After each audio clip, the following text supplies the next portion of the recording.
ॐ शुक्लाम्बरधरं विष्णुं शशिवर्णं चतुर्भुजं प्रसन्नवदनं ध्यायेत् सर्वविघ्नोपशान्तये।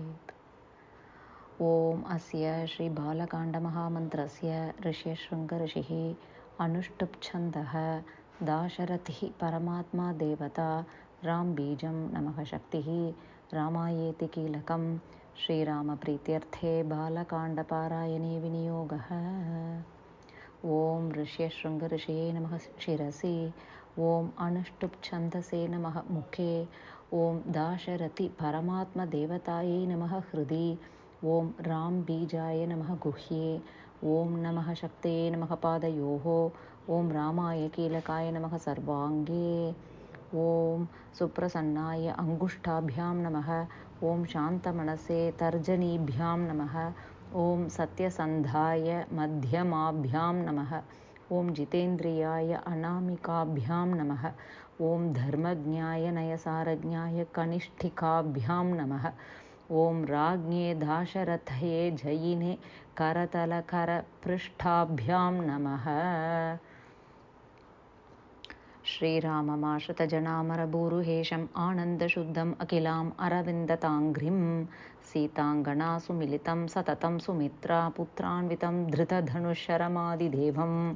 ॐ सुप्रसन्नः शान्तमनाः सत्यसन्धो जितेन्द्रियः धर्मज्ञो नयसारज्ञो राजा दाशरथिर्जयी। श्रीराम जय राम जय जय राम, श्रीराम जय राम जय जय राम, श्रीराम जय राम जय जय Ram.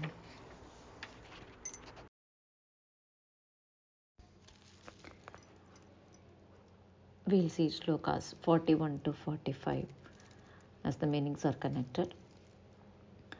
Pravishyatu maharanyam Ramo Rajivalocanah Viradam Rakshasam Hatva Sharabhangam Dadarshah Sutikshnam Chapyagastyam Cha Agastya Bhrataram Tatha Agastya Vachana Chaiva जग्राहेन्द्रं शरासनं खङ्घं च परमप्रीतस्तूणी चाक्षयसायकौ वसतस्तस्य रामस्य वने वनचरैः सह ऋषयो अभ्यागमन् सर्वे वधायासुररक्षसां सतेषां प्रतिशुश्राव राक्षसानां तदा वने प्रतिज्ञातश्च रामेण वधः संयतिरक्षसां ऋषीणामग्निकल्पानां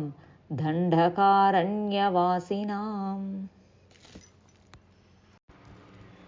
We'll see the meaning of the shlokas 41 to 45.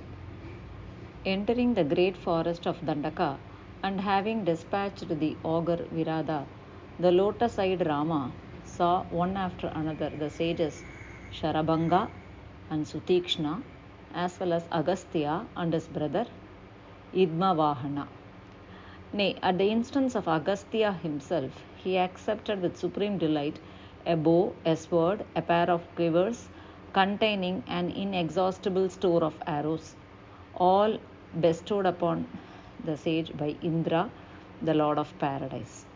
While the aforesaid Rama was sojourning in the forest with foresters, all the seers dwelling in the forest called on him with a request to make short work of the demons and ogres haunting the forest. In the presence of those seers dwelling in the forest of Dandaka and glorious as fire, Sri Rama then agreed to kill the ogres in that forest. Nay, the destruction of the ogres in an encounter was solemnly promised by Rama. Shloka 46. Tena tatraiva vasata janasthana nivasini virupita shurpanakha rakshasi kama rupini. The meaning of this shloka 46. The ogress Shurpanakha, so called because the monstrous possessed nails as big as a winnowing fan, who dwelt in Janasthana, a portion of the Dandaka forest, and was capable of assuming any form at will, was disfigured by Sri Rama by having her nose and ears lopped off by Lakshmana, while living in that very forest.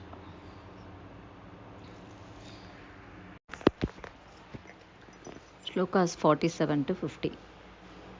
Tatah Shurpanakha Udyuktan Sarva Rakshasan Kharam Trishirasam Chaiva Dhushanam Chaiva Rakshasam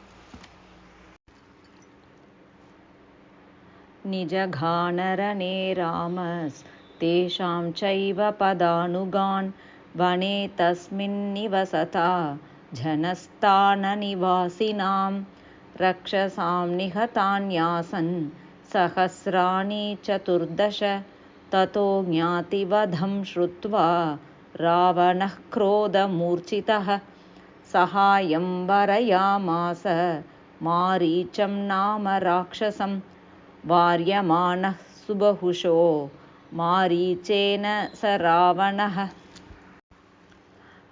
We'll see the meaning of Shlokas 47 to 50. Sri Rama then killed on the field of battle all the ogres that came prepared for an encounter at the instigation of Shurpanakha, including their leaders Kara, Trishira and the ogre Dushana, as also their followers. No less than 14,000 of ogres dwelling in Janasthana were made short work of by Rama while sojourning in that forest. Stupefied through anger to hear of the destruction of his kinsmen, Ravana, the king of Lanka, sought the help of a fellow ogre, one of the two sons of the ogress Tadaka, Maricha by name. Here follows the conclusion shloka each day after reciting the verses from Ramayana. Om Swasti Prajabhya Paripalayantam Nyayena Marghena Mahim Mahishaha Go Brahmanebhyah Shubhamastu Nityam Lokah Samastaha Sukhino Bhavantu Kale Varshatu Parjanyah Prithvi Sasyashalini Deshoyam Kshobarahito Brahmanah Santu Nirbhayaha Aputraha Putrinah Santu Putrinah Santu Pautrinah Adhanaha Sadanaha Santu Jivantu Sharadam Shatam Charitam Raghunathasya Shatakoti Pravistaram Ekaikamaksharam Proktham Mahapatakanashanam Shrunman Ramayanam Bhaktya Yahpadam Padameva Va Sayati Brahmanah Sthanam Brahmana Pujyate Sada Ramaya Ramabhadraya Ramachandraya Vedase Raghunathaya Nathaya Sitayah Pataye Namaha Yanmangalam Sahasrakshe Sarvadeva Namaskrute Vritranasho Samabhavat Tatte Bhavatu Mangalam Yanmangalam Suparnasya Vinata Kalpayat Pura Amritam Prarthayanasya Tatte Bhavatu Mangalam Mangalam Kosalendraya Mahaniya Gunatmane Chakravartir Tanujaya Sarvabhaumaya Mangalam Amritotpadane Dhaityan Ghanato Vajradharasya Yat Aditir Mangalam Pradat Tatte Bhavatu Mangalam Trin Vikraman Prakramato Vishnu Ramita Tejasah